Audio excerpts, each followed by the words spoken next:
Bwana, nimepata taarifa fulani hivi kuhusiana na klabu ya Young Africans kuelekea mchezo wa dabi wa tarehe 15 mwezi ujao pale kwenye dimba la Benjamin Mkapa. Na kwa taarifa ambazo niko nazo ni kwamba bado Yanga wanaisakama TFF na bodi ya ligi.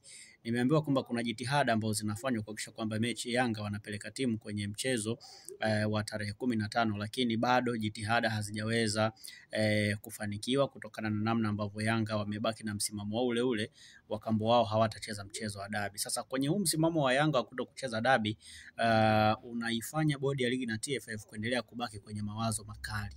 Wanabaki kwenye mawazo makali kwa sababu hawajui kitu gani ambacho wanaweza kufanya ili kuishawishi Young Africans iweze kukubali kwenda kucheza mchezo wa dabi ambao utachezwa tarehe 15. Nakumbuka ndio mchezo ambao utaenda kuifanya ligi imalizie kwa idadi sawa ya michezo ya kuchezwa kwa timu zote ambazo zinashiriki ligi kuu ya soka Tanzania bara. Na kama itatokea mazingira yoyote yale ya mechi kuto kuchezwa, maana yake ni kwamba itabidi alama 3 ziende Simba au ifanyike namna yoyote ya Yanga kwenda kucheza mechi. Kama hawataenda, maana yake alama zote zitaenda Simba, lakini kama watakubali kwenda kucheza, maana yake kila kitu kitakaa kama ataenda kucheza, maana yake kitu kitakuwa sawa. Lakini kama ataendelea kugoma kucheza, maana yake ni kwamba Simba itabidi apewe alama 3, kitu ambacho kinaweza kuleta taharuki kubwa sana.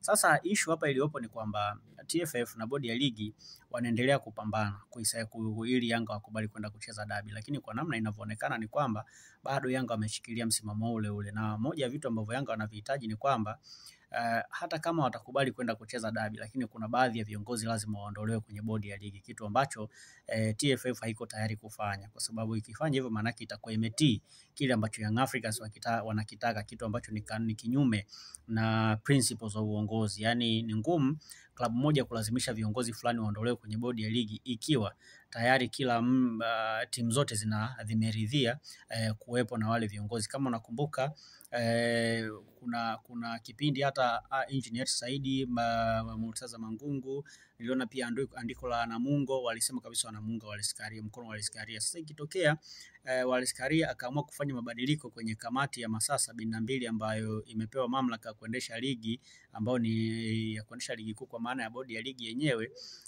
maana yake itakuwa imeenda kinyume, atakuwa ametenda kinyume, kwa sababu vilabu vingi vinasapoti viongozi waliopo. Ina maana yeye akiamua kutengua kwa sababu ya Young Africans, maana yake ataonekana kama hafai kuwa kiongozi.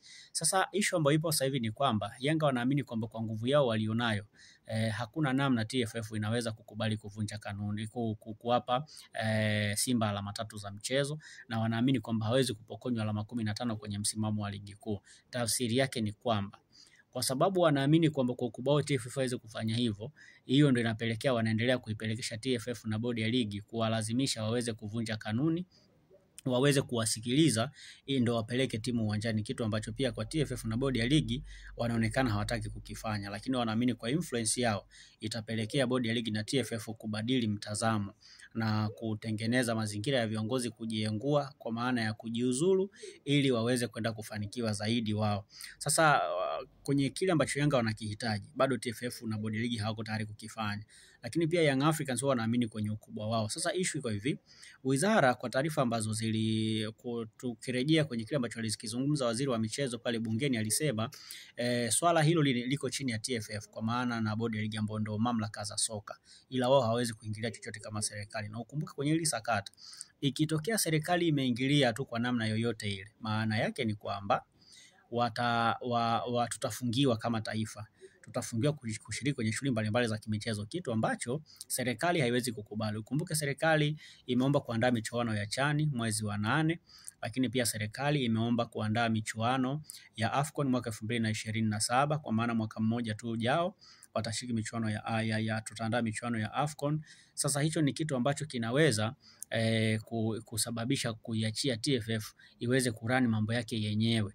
Maana kama itatokea serikali kataka kuingilia kwa namna yoyote ile, maana yake tutafungiwa, na tukifunga tutakosa hiyo fursa. Tukikosa hiyo fursa, maana yake pia tutashindwa kulitangaza soka letu vizuri. Na kama Yanga walikuwa wanategemea serikali, maana yake wamekwama, kwa sababu tuna ile tabia kwenye mambo yetu kwamba ukifuata kanuni zikishindikana kufuatwa, maana yake unaamini kwamba serikali itakusaidia. Lakini kama serikali nayo imekaa kando, maana yake inaangalia tu mamlaka za soka zifanye kazi yao ili kila jambo liweze kwenda kwa wakati wake. Kwa hiyo bado mambo ni magumu sana, lakini mpaka sasa ndani ya uongozi wa Young Africans, kwa taarifa ambazo niko nazo, ni kwamba pia kuna wengine ambao wanataka kwa kujigawa. Yani kuna kamgawanyiko fulani kapo ndani ya timu. Kuna ambao wanasupport timu isicheze, kuna ambao wanasupport timu icheze. Sasa wale ambao wanasupport timu icheze ndio ambao wanaonekana pia kama ni maadui ndani ya timu. Na ndio maana inasadikika pia kwamba kuna baadhi ya viongozi ndani ya Young Africans wanaweza kujiweka kwa pembeni ili kushinikiza kutupia lawama za watu fulani, na wale watu wasipokizia lawama zikiwaangukia, maana kuna possibility ya wao kujiingiza kwenye matatizo makubwa zaidi. Kwa hiyo bado Yanga wanapambana na TFF, lakini TFF na bodi ya ligi nao wanapambana kuhakikisha kwamba wanatengeneza mazingira mazuri ya dabi kuchezwa, lakini Young Africans ndio ambao wanaweka ugumu. Kumbuke Simba wao wako tayari kucheza dabi muda wowote, na wao hawana shida kuhusu kamati ya bodi ya kuhusu bodi ya ligi. Wao wanaridhika na kile ambacho bodi ya ligi wanakifanya, lakini pia timu zingine zote zinaridhika na kile ambacho bodi ya ligi wanakifanya. Na ukumbuke kwamba ikitokea dabi haijachezwa, maana yake Simba atapewa alama 3 na Yanga atapokonywa alama 15 kwenye msimamo, kitu ambacho Yanga wanaamini kwa ukubwa wao hakiwezi kwenda kutokea. Kwa hiyo sisi tuendelee kusubiri tuone nini ambacho kitaenda kufanyika, lakini mpaka sasa bado mambo ni magumu kwa pande zote mbili.